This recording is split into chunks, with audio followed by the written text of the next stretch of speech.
செய்யறதுன்னு காட்டிடுங்க. அந்த மூஞ்சி அந்த அழகு திருமுகத்தை காட்டிவிடுங்கள். லஞ்ச் பேக் பேக்கிங் வீடியோலேருந்து இன்றைக்கி வீடியோ எடுக்கலான்னு ஸ்டார்ட் பண்ணியாச்சு. ஸோ பாருங்கள், எல்லாம் ரெடி பண்ணிவிட்டு ஸோ பார்க்கலாமா என்னான்னு.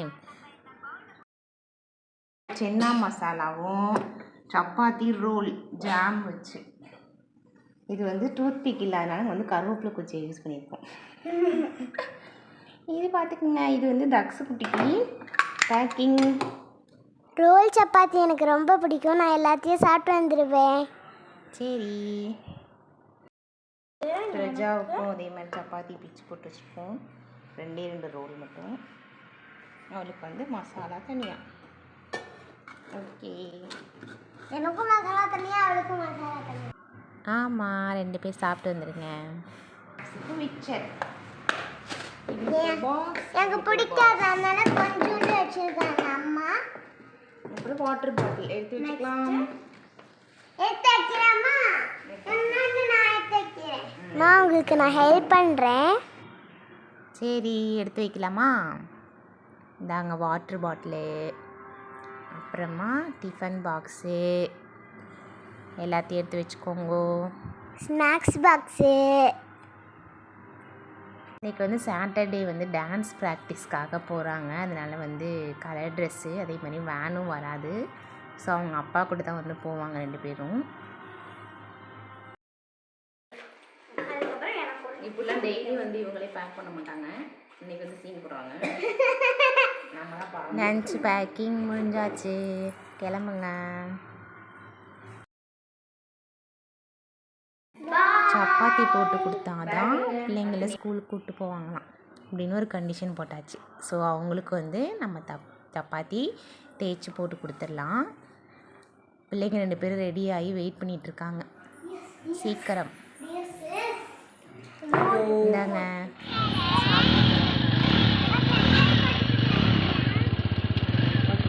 பாய்.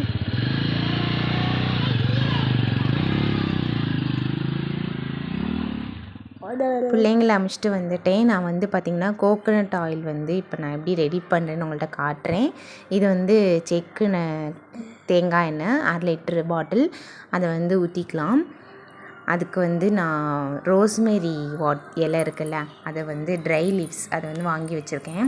ஸோ இது வாட்ரு ரெடி பண்ணுறதுக்கு நான் வாங்கியிருக்கேன். இப்போ வந்து நான் ஆயிலும் ரெடி பண்ண போகிறேன்.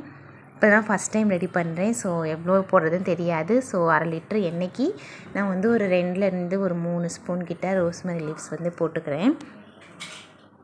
நான் வந்து ரோஸ்மேரி வாட்ரு வந்து யூஸ் பண்ணிகிட்டு இருக்கேன். ஸோ அதில் வந்து இப்போ நம்ம ஆயிலும் வந்து யூஸ் பண்ணலான்ட்டு தான் வந்து ரெடி பண்ணியிருக்கேன். யாராவது வந்து ரெடி பண்ணி யூஸ் பண்ணி ஏதாவது ரிசல்ட் தெரிஞ்சால் என்கிட்ட சொல்லுங்கள். இதோடு சேர்த்து கருஞ்சீரகமும் ஒரு 1/4 ஸ்பூன் போட்டுக்கலாம். அப்புறம் வந்து வெந்தயம் வந்து 1 ஸ்பூன் கிட்ட போட்டுக்கலாம். வந்து 1/2 லிட்ரு எண்ணெய் அப்படிங்கிறதுனால ஒரு 1 ஸ்பூன் கிட்ட போதும்.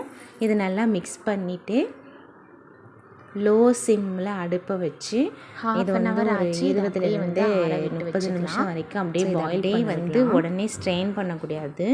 இது வந்து ஓவர் நைட், இப்போ நம்ம நைட் செஞ்சோம்னா ஓவர் நைட் வைக்கலாம். இப்போ நம்ம பகலில் செஞ்சதுனால நைட் வரைக்கும் அப்படியே இருக்கட்டும். இன்றைக்கி லன்ச் என்ன பார்த்திங்கன்னா, புளிச்சக்கீரை தான் நான் செய்ய போகிறேன். அதுக்கு வந்து கட் பண்ணி வச்சுருக்கேன் வெங்காயம்லாம். பார்த்திங்கன்னா சாப்பாடு இந்த சைடு வேக வச்சுட்டு புளிச்சக்கீரைக்கு வந்து நான் தாளிச்சு விட்ருக்கேன். கடுகு உளுந்தம் பருப்பு, அப்புறம் பெருங்காயம், அப்புறம் வரமிளகாய், வெங்காயம் போட்டு தாளிச்சிட்டு நான் வந்து ஏற்கனவே வந்து கீரை வந்து வேக வச்சு எடுத்திருக்கேன்.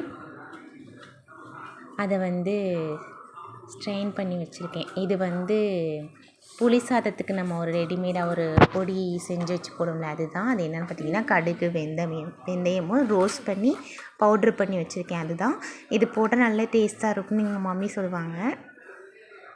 ஸோ இதை பார்த்திங்கன்னா கீரை ஆற வச்சு எடுத்து அதை மிக்ஸி ஜாரில் போட்டு சும்மா ஒரு 2 சுற்றி எடுத்துக்கலாம். ஏன்னா எனக்கு இந்த கடைய தெரியாது. ஸோ இப்படி எடுத்துக்கலாம். இது அப்போ ஈஸியாக பாருங்கள். இதை வந்து அதோடு போட்டு வதக்கி எடுத்து வச்சிட்டோம்னா புளிச்சக்கீரை ரெடி ஆகிடும்.